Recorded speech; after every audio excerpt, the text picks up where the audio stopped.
Hola a todos y bienvenidos un día más al podcast sobre Derecho Marítimo. Hoy tenemos con nosotros, y es un placer recibirla aquí en el podcast, a María Victoria Petit Laval. María Victoria es catedrática de Derecho Mercantil en la Universidad Jaume I de Castellón y con ella vamos a tratar un tema muy interesante, como es la falta náutica. María Victoria, buenas tardes. Hola, buenas tardes, Juan Pablo. Bueno, pues de nuevo agradecerte que te pases por aquí. Para mí es un placer tenerte y sobre todo, bueno, pues yo creo que el tema que vamos a tratar es muy interesante. Como bien sabes, María Victoria, el año pasado celebramos los 100 años del Convenio de Bruselas del año 1924, las llamadas reglas de la Haya, que vinieron a introducir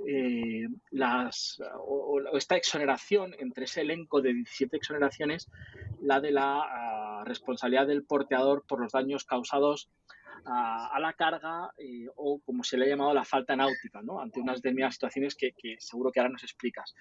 Y esto ha suscitado desde hace 100 años hasta ahora pues mucha litigiosidad y hoy lo continúa haciendo, ¿no? Te quería preguntar en primer lugar cuál es el origen, bueno, ¿qué es esta culpa o falta náutica? ¿Cuál es su origen y en qué instrumentos encontramos esta exoneración de responsabilidad? Bueno, tres preguntas. Empezamos, te altero el orden. Perfecto. Empezamos por el origen. Bueno, el origen se debe a que inicialmente ya en derecho romano la responsabilidad de los porteadores era una responsabilidad objetiva, es decir, sin culpa, con unas causas de exoneración establecidas, las típicas, que eran fundamentalmente pues, la fuerza mayor, pero entre las que también se incluía como causa de exoneración los peligros de la mar. Esto hizo que los navieros británicos del Reino Unido, que han tenido históricamente prácticamente el monopolio del transporte marítimo, incluyesen en los conocimientos de embarque, en transporte marítimo internacional, en los conocimientos de embarque incluyesen una serie de cláusulas de exoneración de responsabilidad. Estas cláusulas de exoneración de responsabilidad no las veían con buenos ojos los norteamericanos en defensa de los intereses de los cargadores. Y eso comportó que finalmente, a finales del siglo XIX en los Estados Unidos, trasladasen un cambio de régimen de responsabilidad en la Charter Act norteamericana, estableciendo un régimen de responsabilidad del porteador marítimo internacional por culpa presunta, es decir, por culpa o negligencia, pero con inversión de la carga de la prueba, e introduciendo una serie de causas de exoneración de responsabilidad de modo taxativo. Y fue precisamente esta Charter Act norteamericana la que imperó y la que fue trasladada a los ordenamientos de distintos países del common law fundamentalmente, y finalmente la que triunfaría con las reglas de la Haya en 1924 y que se mantiene en vigor hasta hoy día en el año 2025. Me imagino que luego hablaremos de si es o no adecuado que se mantenga o que se siga manteniendo la misma. Lo cierto es que las reglas de la Haya luego fueron modificadas, como tú bien has dicho, por el Protocolo de Bruselas en el 68 y se siguió manteniendo esta causa de exoneración de responsabilidad insólita, causa de exoneración de responsabilidad del porteador marítimo, que desde luego entiendo que no, si en su momento, es decir, a principios o finales del siglo XIX, principios del siglo XX, podía tener sentido por los riesgos de la mar, porque el porteador en la empresa de navegación marítima es el que soporta los mayores riesgos y además no tenía el control del buque, los buques no tenían la seguridad que tienen hoy día, tenían una cantidad enorme de tripulación y además con total ausencia de preparación, hacía que se permitiese en aquel momento la exoneración de responsabilidad del porteador marítimo por la negligencia del capitán y del resto de la dotación en la navegación y en el manejo del buque, siguiendo el tenor de las reglas de la Haya, in the navigation, or in the management of the ship. Es insólita, sigue siendo insólita, y es curioso porque al mismo tiempo que se estaban redactando las reglas de la Haya en el 24, se estaba redactando el Convenio de Varsovia de responsabilidad de las compañías aéreas, es decir, en transporte aéreo. Y el Convenio de Varsovia del 29, que aún sigue en vigor residualmente, pero sigue en vigor, sí que incluyó, al igual que se incluyó la falta náutica o culpa náutica, como causa de exoneración de responsabilidad de la compañía aérea, la falta de pilotaje. Sin embargo, en el 54, es decir, antes de la modificación de las reglas de la Haya,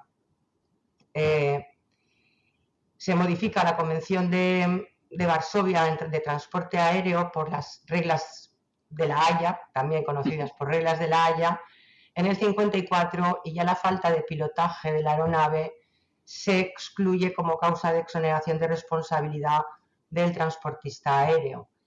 Y luego en transporte marítimo, otros instrumentos que no han tenido el éxito de las reglas de la Haya-Visby, como son las posteriores reglas de Hamburgo, que están en vigor, pero que tuvieron escaso éxito, han tenido escaso éxito, puesto que los países los estados que las han ratificado no tienen una importancia económica en la navegación marítima, o las reglas de Rotterdam, que todavía no están en vigor, no han incluido la falta náutica dentro de las causas de exoneración de responsabilidad del porteador marítimo. No sé si he contestado todo o falta. Sí, no, perfecto. Y muchas veces hablamos de falta náutica, pero también se creó junto a este régimen quizás un concepto de manera un poco paralela, el de falta comercial o culpa comercial. ¿Qué es esto de la falta comercial y a qué se diferencia? ¿En qué se diferencia con la falta náutica? Bueno, el régimen de responsabilidad de las reglas de la Haya es un régimen imperativo donde, como antes he dicho, es por culpa presunta. Por tanto, se presume la responsabilidad del porteador marítimo, estando el porteador marítimo o teniendo el porteador marítimo dos principales obligaciones. Una, el poner el buque en estado de navegabilidad, y otra, el deber de todo porteador en todo modo de transporte, que es el deber de traslado y custodia de la carga. Además, las propias reglas de la Haya-Visby lo establecen muy expresamente, desde la estiva, desestiva, carga, descarga y custodia durante el buque. Por tanto, el porteador marítimo es responsable por los daños o pérdida de la carga por una negligencia en la custodia de la misma. Eso es lo que se conoce como la culpa o falta comercial. Frente a esa culpa o falta comercial, se permite exonerar, están una serie de causas de exoneración de responsabilidad taxativamente establecidas, tú lo has dicho, hasta 17 causas de exoneración de responsabilidad o excepted perils, que son los típicos en todo modo de transporte, es decir, fuerza mayor, caso fortuito, un hecho ajeno o un evento ajeno a la esfera del control del porteador, como puede ser el vicio propio de la mercancía o por culpa del cargador. Y la primera causa de exoneración de responsabilidad o excepted peril es precisamente esa culpa náutica o falta náutica, es decir, el porteador se puede exonerar de responsabilidad por daños a la carga si estos daños han sido producidos por una negligencia del capitán o del resto de la tripulación en la navegación o en el gobierno o manejo del buque.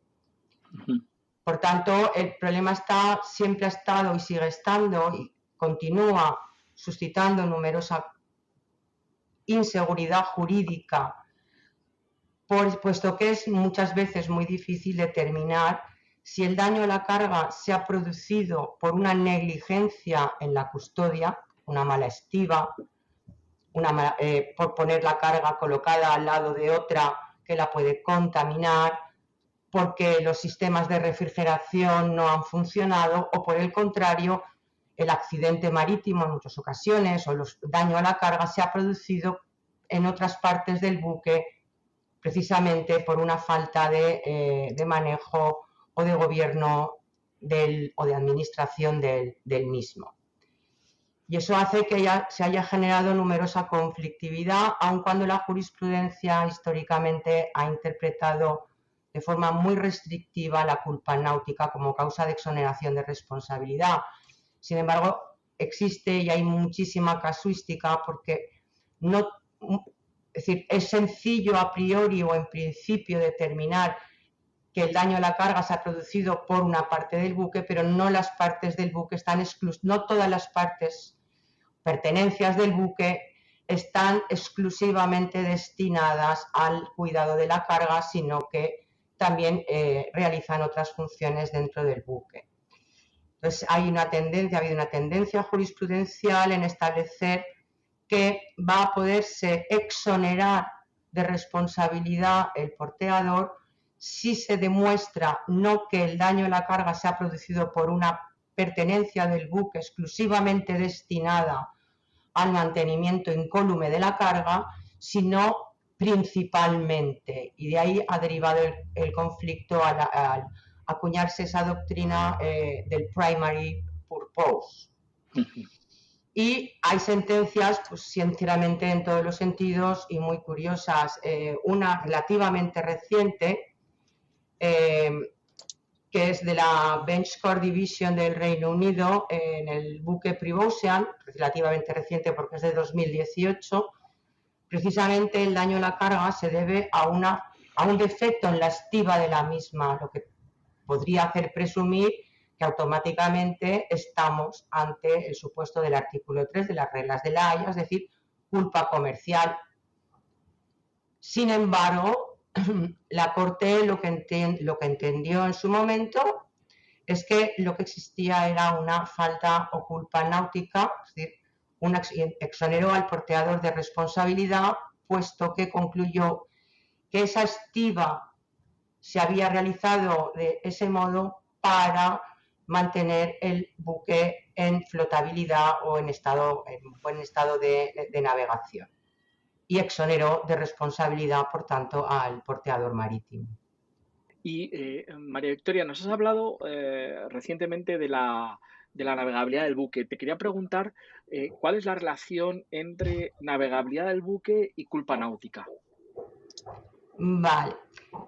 Yo le he dicho antes, dos obligaciones principales del porteador. Una es poner el buque antes y a la salida del viaje en estado de navegabilidad, el seaworthiness, que se entiende no solamente en un estricto estado técnico, sino también en un sentido comercial, respecto a tener todas las pertenencias del buque en adecuado modo para la carga que se va a transportar, y no solamente la carga, para la carga, sino también, o las pertenencias, sino también la tripulación, es decir, no solo seaworthiness, sino también humanworthiness and cargoworthiness. Y esa obligación se ha entendido tradicionalmente que solamente existe, por tanto, como es antes y a la salida del buque, solamente existe esa obligación mientras los buques están en puerto, es decir, antes de su salida. De tal modo que ese deber de seaworthiness es en puerto, y frente a él la culpa náutica como causa de exoneración, tal y como está definida en las reglas de la Haya, es cuando el buque está en la navegación, in the navigation. Por tanto, mientras el buque estaba en el puerto, históricamente se entendió que no cabía exonerar al porteador por culpa náutica. Sin embargo, esto ha cambiado porque en la actualidad se entiende que también caben las exoneraciones por culpa náutica, aun cuando los buques están en el puerto, puesto que es obligación del capitán planificar el viaje, y la planificación del viaje o de la travesía se hace antes de la salida del buque del puerto, de tal manera que sí que mientras el buque está en puerto y antes de la salida, se permite exonerarse de responsabilidad por esta causa. Hay un caso también reciente, que es el de la Corte Suprema del Reino Unido, en el buque Libra. El buque Libra encalló en un puerto chino, puesto que en un fondo, en un fondo que no estaba adecuadamente señalado en las cartas náuticas. Frente a esta carta náutica, en donde no señalaba los fondos, la profundidad del lecho marino, y por tanto encalló el buque, sí que existía ese aviso, esa precaución en the Notice to Navigation, es decir, en el aviso a los navegantes, donde se advertía del peligro, que había determinados fondos que no tenían la suficiente, es decir, lechos marinos que no tenían la suficiente profundidad y que los buques podían encallar. Como el buque no había salido todavía del puerto, entonces no se podía en principio alegar la excepción de culpa náutica y era, por tanto, era el deber de todo porteador de mantener el estado el buque en estado de navegabilidad sin tener una causa de exoneración de responsabilidad. Sin embargo, la aseguradora entendió que eso no podía ser así y reclamó, la aseguradora, del porteador, y entendió que lo que sí que existía era culpa náutica, puesto que la seguridad del buque, las normas de seguridad del buque ya existen antes de la propia salida del buque del puerto, incluso antes, es decir, y además es obligación del capitán el realizar un estudio en profundidad de la travesía, porque así lo recogen las normas de seguridad marítima y en concreto el convenio SOLAS. Y por tanto, aplicando las normas de seguridad y los anexos de seguridad del convenio SOLAS y con las nuevas tecnologías en la actualidad, se entiende que antes de la salida del buque del puerto también cabe la exoneración por culpa o por falta náutica. Y María Victoria, ya para concluir, nos has hecho un muy acertado repaso, tanto jurisprudencial en estos últimos minutos, como como conceptual al principio, pero te quiero preguntar, ¿cómo es el futuro de la falta náutica? Es decir, nos has anticipado en algún momento que los nuevos convenios, Hamburgo, Rotterdam, han eliminado esta exoneración de responsabilidad. ¿Qué futuro le ves tú a la falta náutica? Bueno, pues primero habría que cambiar las reglas de la Haya, habría que modificar las reglas de la Haya, si no de momento va a seguir aplicándose. Lo cierto es que la práctica totalidad de la doctrina, no solo española obviamente, sino también comparada, consideran que esta causa de exoneración de responsabilidad no tiene razón de ser hoy día y desde luego yo la comparto. Si tuvo razón de ser hace un siglo, hoy que ya tenemos 100 años de las reglas de la Haya, ya no tiene razón de ser, puesto que los buques están en todo momento con las nuevas tecnologías controlados y de hecho no existe como causa de exoneración en ningún modo de transporte, ni aéreo, ya lo he explicado un poco brevemente antes, ni terrestre, es decir, y terrestre me refiero tanto carretera como por ferrocarril. Entonces se la califica como una causa insólita e incluso algún autor británico la llama una aberración hoy día. No la llamaría yo aberración, pero desde luego sí una reminiscencia histórica que probablemente tenga que desaparecer. Pues María Victoria, muchísimas gracias por estos minutos que nos has comentado. Esta falta náutica, tenía muchas ganas además de que te pasases por el podcast, así que nada, espero que ha sido tu primera vez en el podcast, espero que no sea la última y como digo, agradecerte estos minutos. Agradecértelos a ti, Juan Pablo, siempre es un placer estar contigo y verte. Muchas gracias. Un abrazo.